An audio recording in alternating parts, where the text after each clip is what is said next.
안녕하세요. 한경진 스튜디오의 한경진입니다. 오늘은 한국시니어연구소 이진열 대표님을 모셨습니다. 반갑습니다. 네, 안녕하세요. 네, 먼저 간단하게 자기소개 부탁드릴게요. 저는 한국시니어연구소 대표 이진열이고요. 저희 한국시니어연구소는 전국에 한 2만 개 정도 있는 재가요양 기관 분들께 그분들의 업무를 도와드릴 수 있는 소프트웨어들을 제공하는 회사를 운영하고 있고요. 그와 동시에 이제 어르신들 댁에 필요한 전동 침대나 휠체어 같은 복지용구를 직접 렌탈, 판매를 하고 있기도 합니다. 와, 그러면 전반적으로 실버 산업 관련돼서 다 하신다는 말씀이신 거네요? 네, 사실 스마일 시니어라는 브랜드를 네. 현재 저희가 사용하고 있고요. 네. 스마일 시니어의 이제 그 브랜드를 쓰고 있는 제가 요양기관 분들을 계속 만들어내면서 그분들의 고객들 댁에 필수적으로 들어가는 제품들도 저희가 다 도와드리는 역할들을 와. 하고 있습니다. 센터에 대한 전반적인 케어, 솔루션도 제공해 주시면서 물품까지도 제공해 주시는 거니까 그런 전반적인 케어를 해준다는 건 대단한 것 같아요. 힘드실 수도 있을 것 같은데 대단하십니다.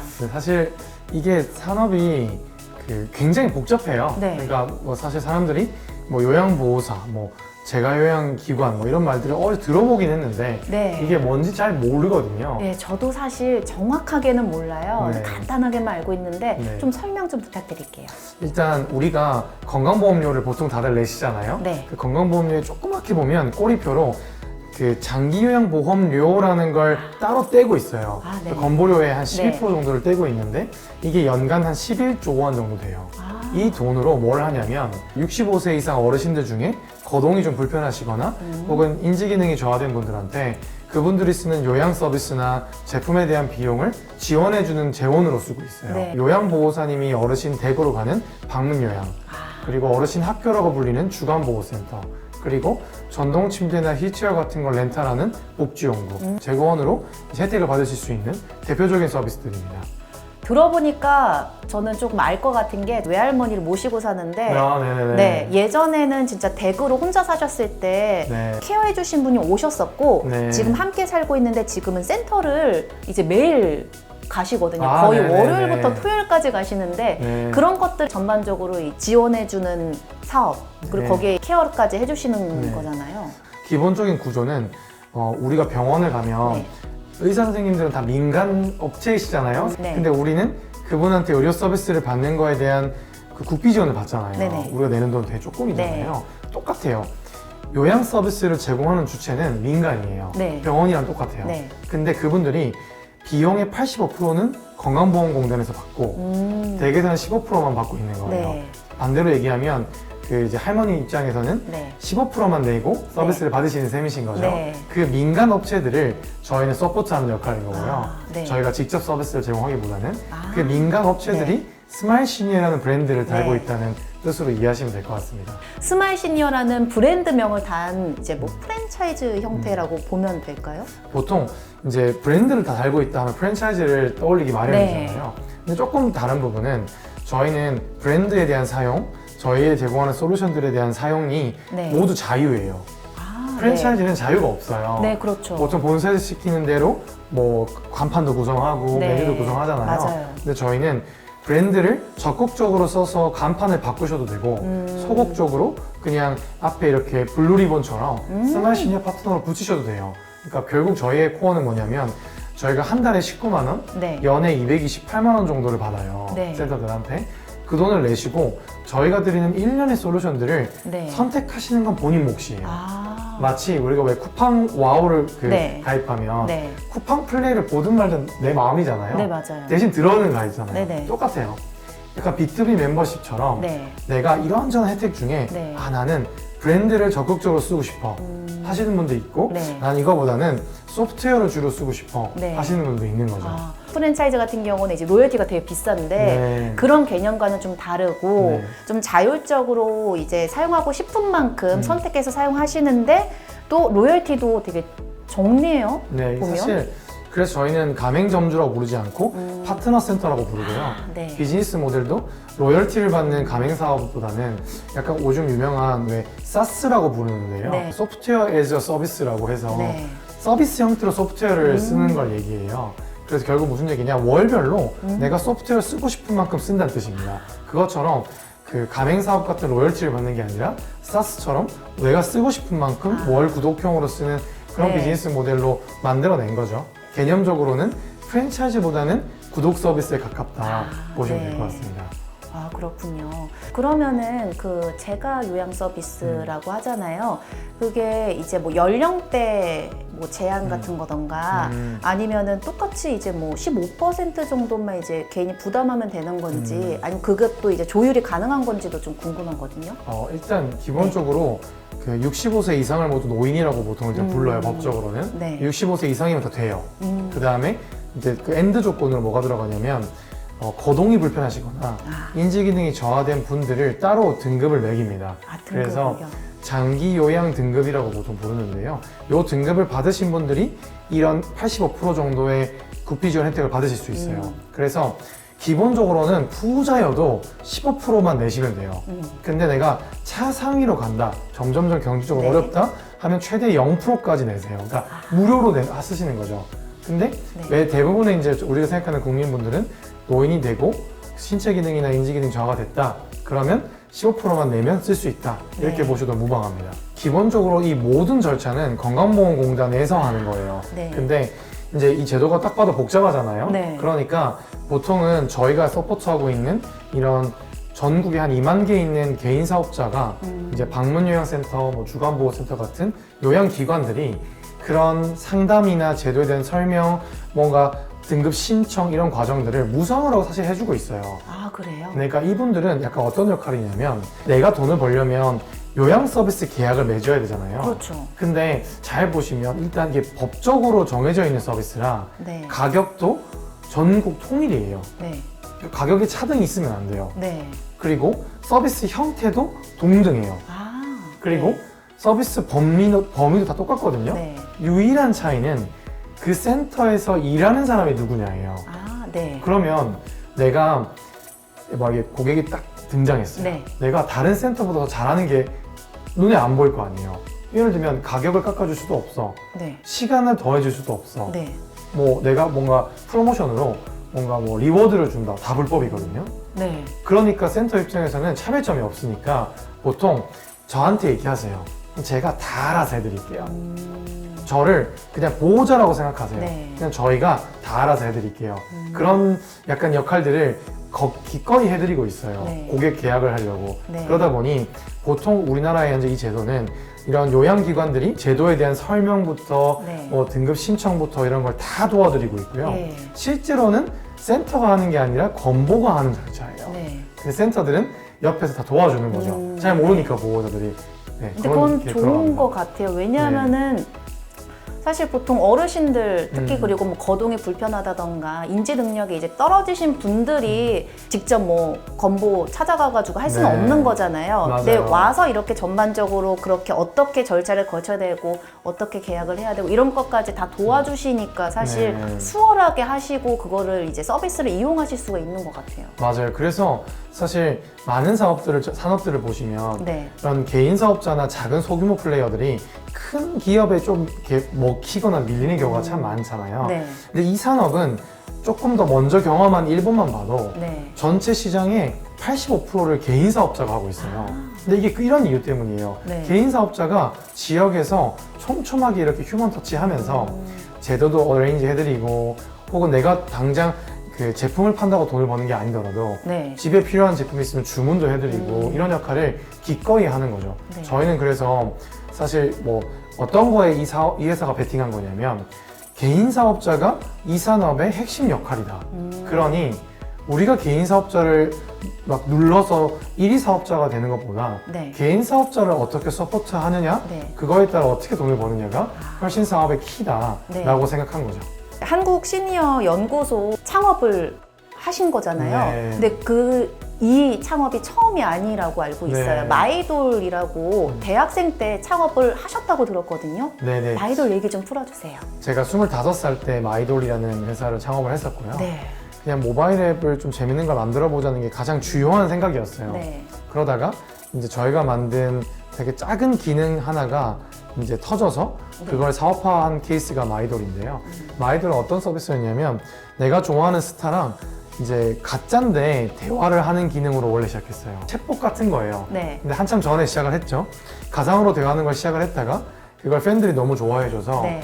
그래도 하루에 막 10만 명씩 다운받는 걸 경험하고 와. 그거를 사업화한 케이스고요. 마이돌은 2013년도에 창업을 해서 2014년도에 한 8억 정도 이제 투자를 받아서 와. 이제 사업화를 네. 본격적으로 했고 누적으로 한 1,400만 명 정도가 저희 앱을 받았었죠. 그리고 처음에는 가짜로 대화하는 앱으로 시작했다가 네. 이제 최종적으로는 연예기획사랑 계약을 해서 실제로 스타들한테 메시지를 보낼 수 있었어요. 답변도 일부 받을 수 있었고. 네. 근데 그 당시엔 연예기획사 설득이 생각보다 쉽지 않아서 네. 결론적으로는 이제 사업을 정리하기 위해 다른 회사의 서비스를 매각하고 이제 폐업을 했었죠.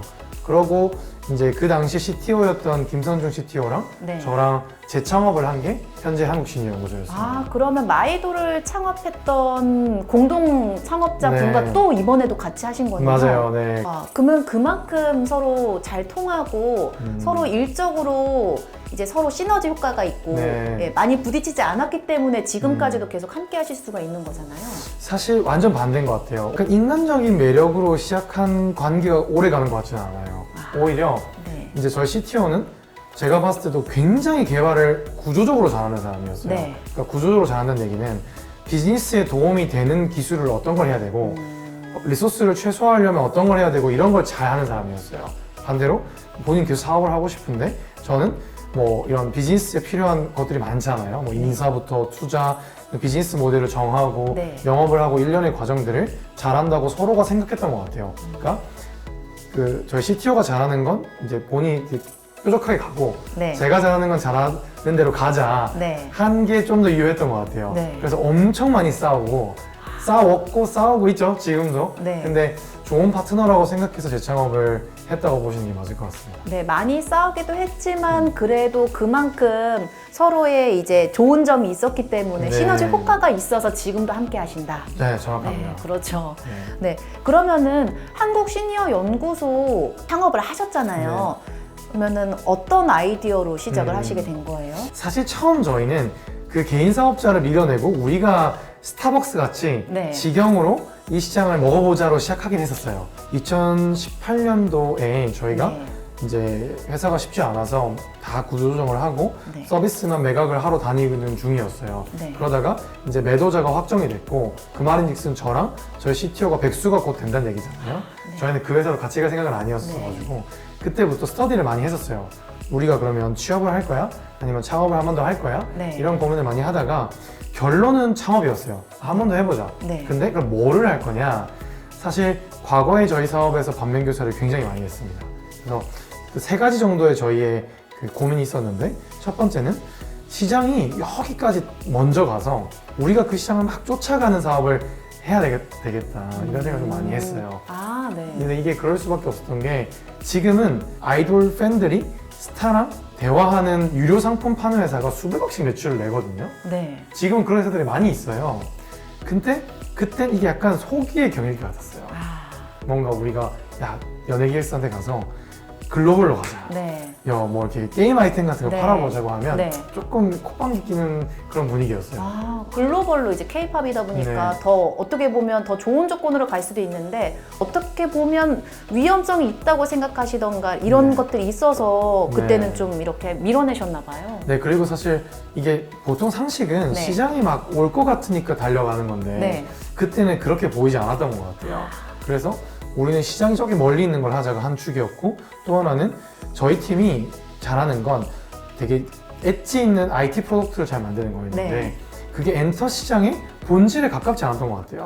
엔터의 본질은 좋은 컨텐츠를 만드는 일이잖아요. 네. 그래서 우리 팀이 시장에 스크래치를 뭔가 낼 수 있는 그런 사업을 했으면 좋겠다가 두 번째였고 마지막은 첫 달부터 돈을 좀 벌자. 네. 수익 모델 만드는 게 너무 어려웠어요, 아이돌은. 수익이 나야 되잖아요. 초반부터 그죠. 나야 네. 이제 조금 더 이제 성장할 수 있는 원동력이 될 수 있는데 맞아요. 그게 네. 아이돌은 진짜 많은 사업 모델 테스트를 했지만 네. 생각보다 쉽지 않았습니다. 그래서 이 3가지를 충족하는 사업을 찾다 네. 저희 눈에 걸린 게 이 시니어의 요양시장이었어요. 네. 근데 그땐 아무 생각 없이 그냥 무지성으로 그러면 센터 하나 만들어 보자. 그냥 우리가 모르니까 너무. 그래서 그들도 가맹사업자가 있었거든요. 그 네. 당시에도. 가맹사업자 중에 제일 로열티가 작고 그리고 계약 기간이 짧은 걸 선택했었어요. 선택해서 저희가 모은 돈 다 모아서 프랜차이즈 가맹사업자를 냈죠. 네. 그게 저희 개인사업자의 시작이었어요. 아, 그렇게 해서 저희가 직접 개인사업자를 해보니까 시장이 커지고 있어. 네. 이거 진짜 고령화 심해지고 있네. 그리고 우리 팀이 여기서 뭔가 할 수 있는 역할이 확실히 있어. 너무 비효율적이야. 이게 뭔가 IT로 할 수 있어. 두 번째였고 우연히 저희가 첫 달부터 고객이 한 명 있었어요. 아, 네. 그래서 돈을 버네? 그래서 이거는 그 가맹계약을 해지하고 우리가 직접 창업을 해야겠다라고 생각을 했죠. 그렇게 해서 창업을 한 게 한국시니어연구소였고요. 네. 좀 아이러니하게 그 당시 저희가 가입했던 가맹 네. 브랜드가 네. 스마일시니어예요. 아, 저희가 그래요? 네. 가맹점주였는데 네. 본사를 2년 뒤에 인수를 했고요. 아, 그래서 인수를 한 거군요. 네, 스마일시니어를 인수를 해서 가맹 사업의 모든 그 계약을 다 없애고 그 저희 점주분들과 네. 그 B2B 솔루션 계약으로 네. 재계약을 다 했습니다. 아, 그런 또 히스토리가 좀 있어요. 와, 이렇게 들어보니까 대단하네요. 그 서울 경기뿐만 아니라 뭐 부산, 구미, 대구 네. 지역에 다 분포되어 있고요. 네. 전국에 60개 정도 센터들이 이제 저희 그 솔루션을 쓰고 있고 브랜드를 쓰고 네. 있고요. 근데 이제 저희가 직영도 동시에 운영을 하고 있기는 해요. 네. 뭐 이제 그런 테스트 베드 역할로. 근데 전국에 한 60개 정도 지역으로 센터들이 네. 분포되어 있습니다. 그렇게 케어를 하다 보면 분명히 또 이제 커뮤니케이션 문제 때문에 힘든 때가 있으시겠죠? 많죠. 저희가 그 크게 보면 이 생태계에 세 축의 사람이 있어요. 하나는 어르신과 보호자, 네. 그리고 한 축은 센터 오너, 그러니까 센터장, 이 개인 사업자가 있고 거기에 일하시는 요양보호사님이 계세요. 네. 근데 여기 다 100% 근로자거든요. 네네. 그러니까 그냥 우리가 하는 배달하시는 분들처럼 개인 사업자가 아니에요. 근로자거든요. 네. 세 축 다 나이가 많아요. 그렇죠. 보면 정말 네. 나이대가 이제 도와주시는 요양보호사 분들 봐도 네. 저희 어머니, 아버지 나이대 정도 되시더라고요. 맞아요. 실제로 네. 통계를 보면 2020년 기준으로 요양보호사님의 평균 연령이 59세세요. 와. 심지어 59.7세예요. 거의 60세인 거죠. 그리고 센터장님도 보통 50대 초중반이 많으시고요. 네. 그러니까 은퇴하시고 재창업하신 분이 되게 네. 많으시고 그러다 보니까 이제 사실 이 세 축 다 나이가 많으시잖아요. 네. 그래서 소통하는 것도 어렵지만 저희가 IT 프로덕트를 만들 때 되게 신경 쓸 게 많아요. 네. 그러니까 저희가 저희끼리 그냥 직영을 운영한다. 그러면 저희 직원이니까 다 그냥 이렇게 하세요 하면 돼요. 네. 힘들어도. 근데 이거 다 개인 사업자이시잖아요. 네. 그렇기 때문에 그런 부분에 소통뿐만 아니라 뭔가 만들고 네. 교육해드리는데 어려움이 있죠.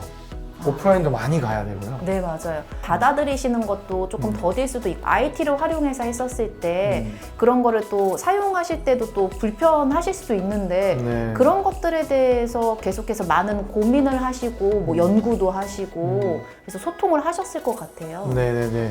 사실 그 센터들이 네. 어떤 환경에 있냐면 보통 개인 1인 사업장이세요. 네. 내가 혼자서 그 홍보도 나가야 되고 근데 홍보 나가는데 네. 차별점이 없어요. 예. 가격 정책도 다 똑같아. 예, 똑같다는. 그러니까 차별점도 없는데 영업도 나가야 되고 동시에 국가가 제공하는 그 행정 업무의 스탠다드가 높아요. 네. 그 국비가 많이 나오잖아요. 네. 행정도 나 혼자 해야 돼요. 동시에 일할 요양보호사님도 내가 구해야 돼요. 이 세 개를 다 잘해야 돼요. 혼자서. 아, 쉽지가 않겠네요. 쉽지 않은 정말. 사업장이세요. 네, 진짜 보면 국가 사업 같은 경우는 뭐 절차도 복잡하고 뭐 내야 되는 서류가 맞아요. 사실 정말 많잖아요. 어떻게 보면 비효율적일 정도로 네. 많이 복잡하던데 음. 그렇게 이제 개인 사업자 하시는 분들이 연령대가 거의 이제 60에 뭐 육박하시는 그런 분들인데 네. 그러면은 그런 것들도 이제 케어를 다 해주시는 거잖아요. 그렇죠. 저희가 그래서 기본적으로 스마일 시니어라는 브랜드를 다 공유하잖아요. 네. 그러니까 저희가 하는 뭐 PR이든 뭐 유튜브 컨텐츠든 네. 혹은 뭐 블로그 컨텐츠든 디지털 마케팅 전체가 센터의 영업의 무기가 되는 거죠. 아, 그게 첫 번째고 두 번째는 저희가 하이케어라는 이름의 네. 행정 자동화 솔루션을 가지고 있어요. 다 자동화석 제공해드려요. 있어요. 네. 그래서 뭔가 사람이 해야 되는 수기 업무나 반복 업무를 자동화해드리는 솔루션을 기본적으로 드리고요. 그리고 요즘 요양보호사 구하기 진짜 힘들거든요. 네, 그런 것도 저희가 요보사랑이라는 구인구직 플랫폼을 독자적으로 가지고 있어요. 그것도 유료 상품들을 저희가 무료로 제공해드려요. 그 B2B 센터들한테는. 근데 제가 알기로는 그 요보사랑이 네. 대상에 네네네. 올해 받은 걸로 알고 있거든요. 네네네. 요보사랑은 사실 요양보호사님과 센터를 연결하는 네. 플랫폼이에요. 네. 그래서 스마일 시니어 센터만 쓰는 게 아니라 네. 저희 경쟁사도 쓰고 있고 네. 그리고 개인 사업자들이 그냥 두루두루 쓸 수 있는 솔루션이에요. 네. 중간에 연결고리 역할을 하고 있는데 저희가 그 안에 유료 상품이 있을 거 아니에요. 네. 뭐 다 무료는 아니니까 그 유료 상품을 저희 스마일 시니어 그 멤버십에 들어와 있는 센터들에게 제공해드리고 있고요. 그 이외의 센터들도 굉장히 많이 쓰고 계세요. 저희는 요양보호사를 구하는 센터의 업무를 도와줘야 되잖아요. 네. 근데 매칭이 되는 것 자체는 기대가 안 돼요. 왜냐하면 그만큼 요양보호사 구하기가 어렵거든요. 어렵죠. 그래서 구인을 한 번만 등록하면 여기저기에 동시에 저희가 뿌려드려요. 기능적으로. 그게 저희가 제공하는 코어 밸류예요. 그러니 결국 구인 과정을 자동화시켜 드릴게요. 쉽게. 어차피 구하는 건 어려우니까. 네. 그게 저희가 제공하는 그 혜택입니다. 전동 침대를 일본에서 수입해 오셨다고 했잖아요. 네, 어떻게 해서 그렇게 수입하게 되신 거예요? 점점 고령화는 이렇게 드라마틱하게 심각해지지만 그 어르신을 케어할 수 있는 인력은 안 는다는 거예요. 오히려 줄어든다는 거죠. 근데 그러면 결국 어떻게 되느냐? 첫 번째, 적은 인력을 잘 배치해야 돼요. 두 번째, 사람이 못하는 걸 제품이 일부 케어를 해야 돼요. 예컨대 어르신이 일으켜준다거나 뭔가 혹은 이런 것들을 붙잡아 준다거나 이런 거를 이제 제품이 해야 되는데 저희가 첫 번째는 인력 배치의 문제는 센터를 디지털라이제이션 하는 방법으로 해결하려고 한 거예요. 네. 센터를 뭔가 서포트하자, 네. 개인 사업자를.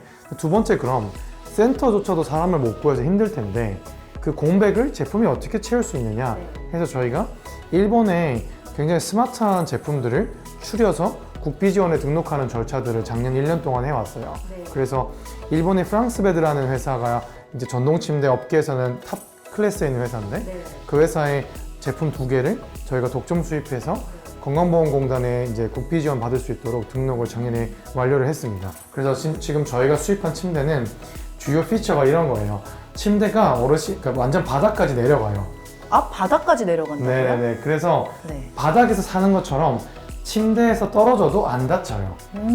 어르신들이 낙상 위험이 진짜 높거든요. 정말 높죠. 어르신들이 이제 뭐 사고가 난다던가 이제 돌아가시게 되는 이유 중에 2위가 저는 이제 뭐 고관절, 이제 넘어져서 맞아요. 이제 고관절로 인해서 이제 그런 게 발생한다고 알고 있거든요. 네, 그래서 이걸 원천 차단하는 침대예요. 네. 그리고 또 다른 침대는 어르신의 뭐 다리, 허벅지 길이, 뭐 종아리 길이, 네. 뭐 이런 길이들을 다 피팅해서 키도 그렇고 어르신이 딱 밀리는 것 없이 딱 핏하게 누우실 수 있도록 하는 침대예요. 그래서 어르신들은 이렇게 전동 침대를 이렇게 위로 올리면 네. 그 근육이 힘이 없으니까 이렇게 무너져요, 이렇게. 예, 뭐 옆으로도 무너지고 맞아요. 또 이제 힘이 없다 보니까 앞으로도 계속 밀리더라고요. 그래서 저희는 안 밀리게 침대 길이도 딱 맞추고 옆도 침대가 이렇게 올라와서 네. 기대실 수 있어요. 네. 그런 침대 2개를 저희가 작년에 수입해서 등록을 완료했고요. 지금은 고객들은 월에 14,000원 정도만 내시면 네. 이런 전동 침대를 국비 지원 받아서 쓰실 수 있어요. 와, 14,000원이면 예상보다 정말 저렴하네요. 네. 그래서 저희는 이제 이런 제품들이 네. 우리나라의 이런 복지용구라고 이제 네. 국가가 지원해주는 그런 수가 체계 안에 전동 침대만 있는 건 아니고 뭐 휠체어, 네. 이렇게 안전 손잡이, 네. 뭐 이동식 변기, 뭐 아. 목욕 의자 같은 게 포함되어 있어요. 네. 그래서 전동 침대는 작년에 저희가 했고 네. 올해는 또 다른 제품들을 등록을 계속 할 예정입니다. 그래서 저희가 바라보는 미래는 이제 이 제품이 한 0.5인분 정도는 해야 된다. 네. 그러니까 어르신을 일으켜주기도 하고 네. 이렇게 앉혀주기도 하고 네. 그리고 손잡이 제 역할을 해서 화장실도 어르신이 혼자 떠듬떠듬 가야 맞아요. 실제로 케어 인력이 적어도 케어가 된다. 네. 이렇게 생각해서 이런 센터 개인 사업자에 대한 디지털 트랜스포메이션, 이런 스마트한 제품, 네. 이런 것 이 2가지가 네. 저희의 사업의 주요 뷰라고 보시면 됩니다. 우리나라의 이 아까 제가 왜 11조 원 네. 정도 된다는 그 국비 지원의 재원이 그 장기요양보험 제도라고 부르는 법령을 기반으로 하고 있어요. 네네. 이 법이 일본에 있는 개호보험과 완전히 똑같아요. 아. 일본에도 이런 복지용구를 렌탈하거나 구매하는 비용 지원이 나가고 요양보호사가 집에 가는 거 지원이 나가고 똑같아요, 완전히. 네. 그래서 일본을 바라보면 한국의 대략 한 10년 뒤쯤 미래를 볼 수 있는데 그래서 저희는 일본을 선험국이라고 불러요. 네. 먼저 경험했다는 거죠. 아, 선 경험. 네, 선진국이라기보다는 네. 선험국이라고 부르는데 그래서 일본은 현재 어떻게 되어 있냐, 사람 구하는 게 너무 어려워서 네. 국가 주도로 데이터를 다 모아요. 그래서 어느 집은 예를 들면 거동이 가능하니까 네. 요양보호사님이 직접 1대1로 갈 필요가 없는 것 같다 라고 배치를 또 잘 하기도 하고 제품을 계속 밀어줘서 네. 심지어는 돌봄 로봇 같은 경우도 네. 그 국비지원이 나옵니다. 아, 우리가 진짜 아는 그런 로봇은 아니고요. 아 그래요? 네, 네네. 이제 어르신들을 완전히 세워주는 침대 네. 이런 게 로봇으로 분류돼요. 아, 네네. 그리고 요양보호사님이 입는 로봇, 그래서 음, 이렇게 좀 허리가 불편하지 않도록 힘을 막 잡아주는 그런 로봇도 국비 지원이 다 나옵니다. 결국 일본도 본 거죠. 경험한 거죠. 네. 아, 요양보호사 같은 돌봄 인력 구하는 건 진짜 힘들어졌어. 너무 이제. 어렵죠. 이거를 이렇게 데이터 드리븐도 하고 음. 제품으로도 케어해야 돼 네. 라는 게 일본의 방향성이고요. 네. 그래서 저희도 한국도 일본처럼 될 것이다 네. 라고 생각하고 사업을 계속하고 있습니다. 네, 한 10년 정도 앞서 있기 때문에 네. 그런 경험들을 보고서 대처를 해야겠네요. 네, 맞습니다. 되게 안타까운 미래죠. 네. 고령화는 심해지고 있는데 돌봄 인력은 부족하고 네. 그럼 우리나라의 계획은 뭐지? 네. 가 애매해요, 실제로. 네. 왜냐하면 답이 없거든요. 그러니까 예컨대 군대 가듯 네. 젊은 사람들을 모두 다 케어에 투입하겠다, 뭐 어느 네. 기간 동안. 근데 그렇게 해도 안 돼요. 왜냐하면 인구 피라미드가 이렇게 돼 있잖아요. 그렇죠. 그러면 이 사람을 여기 젊은 사람들이 케어를 못 해요, 어차피. 네. 고로 방법은 진짜 효율적으로 케어를 해야 되고, 네. 그리고 제품으로 보조하는 수밖에 없다. 이건 너무 자명한 미래 같고요. 그래서 저희 회사는 약간 그런 꿈이 있는 거죠. 아, 이 나라가 결국 고령화 시대 때 케어 인력이 부족하다는 문제를 네. 우리가 만드는 소프트웨어나 우리가 시장에 계속 보여주는 제품들로 네. 해결하고 있는 것 같다. 네. 그렇다고 그런 걸 계속 해 나가고자 하는 게 네. 저희의 이제 약간 꿈과 비전이기도 네. 한 거죠. 저희 회사는 나중에 어떻게 기억됐으면 좋겠냐면 네. 저희는 개인 사업자들과 함께 성장한 회사로 네. 기억되고 싶어요. 그러니까 개인 사업자들이 진짜 그 역할을 제대로 할 수 있게 도와주는 예. 회사이게 기억되기를 원하고, 네. 그리고 이 시장에 여러 비효율과 네. 저퀄리티 제품들이 만연했던 네. 시장을 뭔가 이렇게 돌을 던진 네. 회사다라는 평가를 받았으면 좋겠고, 그래서 저는 진짜 우리 회사가 2, 3년 뒤에 뭔가 매각돼서 사라진 네. 회사가 아니라 진짜 100년간의 기업이 됐으면 좋겠다. 그래야죠. 네, 그거를 이제 아직 3년밖에 안 된 스타트업이지만 꿈꾸고 네. 있습니다. 네. 완전히 그 올드 패션으로 되어 있는 시장에 뭔가 IT나 기술을 이용해서 그 시장을 바꿔가는 일들을 하고 있는 것 같아요. 그래서 많은 분들이 이런 창업을 꿈꾸실 것 같은데, 개인적으로 그 창업이라는 게 엄청 고독하고 쉽지 않은 일이라고 생각하거든요. 근데 이 나라가 창업자를 많이 만들기 위해서 이게 되게 꿈과 희망에 포장되어 있는 것들을 많이 보여주셨던 것 같아요. 근데 저는 마이돌 때 생각보다 쉽지 않았고, 마이돌을 매각하는 것도 저는 성공적인 매각이라고 생각해 본 적이 없거든요. 저는 개인적으로 실패했다고 생각하고, 지금 한국시니어연구소도 사실 절대 쉽지 않습니다. 매일 힘들고 매일매일 힘든 얘기 한 100번씩 하는 것 같거든요. 근데 그것을 상회하는 꿈과 비전이 있어야 창업을 하는 게 맞는 것 같고요. 만약 그런 비전이 있으시다면 반대로 창업 말고는 그걸 이루어질 수 있는 방법이 없다라는 말씀을 드릴 수 있을 것 같습니다. 네, 오늘은 한국시니어연구소 이진열 대표님과 함께 이야기를 나눠봤는데요.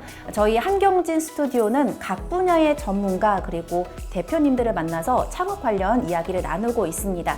여러분들께 많은 도움이 됐으면 하는 바람이고요. 궁금한 거 있으시면 댓글로 남겨주시면 되겠습니다. 그리고 많은 도움이 되셨다면 좋아요와 구독도 부탁드릴게요. 네, 오늘 감사합니다. 네, 감사합니다.